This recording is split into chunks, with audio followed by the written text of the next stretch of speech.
en mane kata kodo kuni jiduto ni serikal achiel kachiel abiro Oscar e studio mana Nairobi ka man koda kamo ni ilernwa iwinjo kanyo gima watimo mos bende wakili Charles Midengo ki ok yudo thuolo mar winjo gino mama Aida Odinga wacho kachiel koda ka jotelo mamoko moloso kanye kaunti ma Migori moting'o governor kachiel koda ka senator e kaunti ma Homa Bay iwinjo gi duto kama gilose mane chal mar wach kama gintie mit mar olemo ni mane serikal gin mage Cleophas an kaka ng'isi tija aja puonj ta puonjo siasa to ka ibiro e klas mar siasa e mbalariany chieng' mokwongo to wakwongo wapenji ni siasa en ang'o. What is politics gi dho ngere? Siasa ni en ang'o? To nitie ng'ama miluongo ni Harold Laswell mawacho ni politics and who gets what, when and how. Ng'ano mayudo ang'o, sadi, nadi. Otherwise, nitie ng'ama bende wacho ni siasa en authoritative distribution mag resources. Ni ka wan gi resources magwa, wan gi mwanduwa kaka jopiny. Sami poge, tipoge nade, to poge no mane siasa. Siasa ok en ng'ano wachang'o. Siasa en authoritative distribution of resources. Ng'ano mayudo ang'o, sadi, nade. That's it. Koro, kawa wacho kai wach bar siasa. Kendo kibiro kacha, to nitiere gimoro ma kendo wapuonjo. Waluongo ni theories. Theory en gima konyi mondo ine gicha ma iye. Koro wan gi theory miluongo ni idealism, moro be iluongo ni realism. Idealism ni en ni kaka onego bedi. Kaka onego bedi. The ideal situation. Kaka do bedi. To realism ni en kaka en. The way it is. Reality mantiere madhimbele en ni kaka en. Opogre kod idealism the way it ought to be. Secondly, wasebedo ka wago siasa. Gik ma wakili Midega wachogo, gin gik mabeyo kabisa. To gin gik ma kaka onego bedi. Onego bedi nikechulo osuru to automatically iyuda maendeleo. Mane kaka onego bedi. We are right. And gik morengo bede ne wacho bende nok gin gik ma out of context. An Oscar wane mane ne wachako wach mar Ramogi professional kakas na wadhi press conference winjo gima ne wacho mane kuro kelo conversation mino kuro wago mpaka sani ni.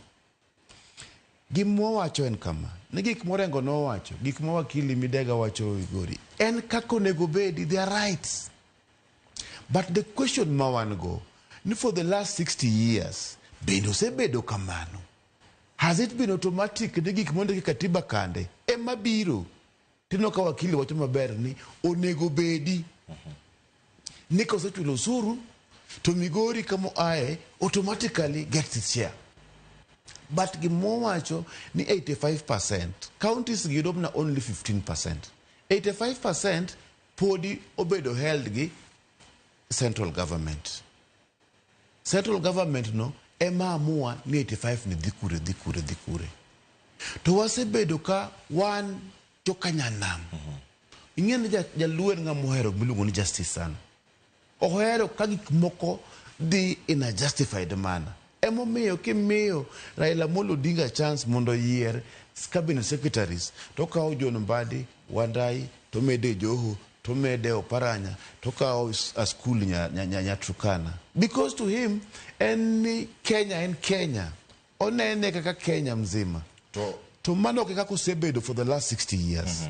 Emomiyo wa end up gigik moko ma okbeyo samowe kodin. To kagigi okbeyo kama losene. Gyo mama Aida Odinga wacho kapoka ge studio ma Kisumu. DP menade Oscar nyidhoni.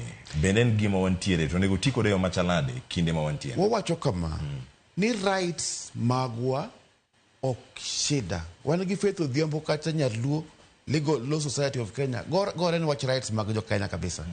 Ncho wan kod mama Rosemary Odede manchoto nya uyoma Roslyn bende negore wach no head human rights to wacho ni political rights gibeyo lakini not at the expense of economic rights. For example, like nisi, ni kidi katakoro health department. Kameka kipoge. Kamilo ngoni Kiambu County. Nigi level 5 hospitals angwen. Ntiere Makikuyu and level 5. Ntiere Kiambu Town and level 5. Ntiere Thika and level 5.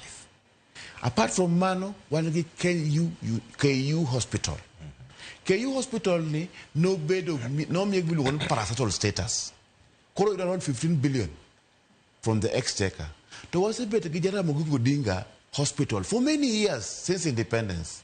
Ramogi Dinga hospital Manilungon Rasha Chande. Nyoche come here 2 months ago, a come here parastatal status.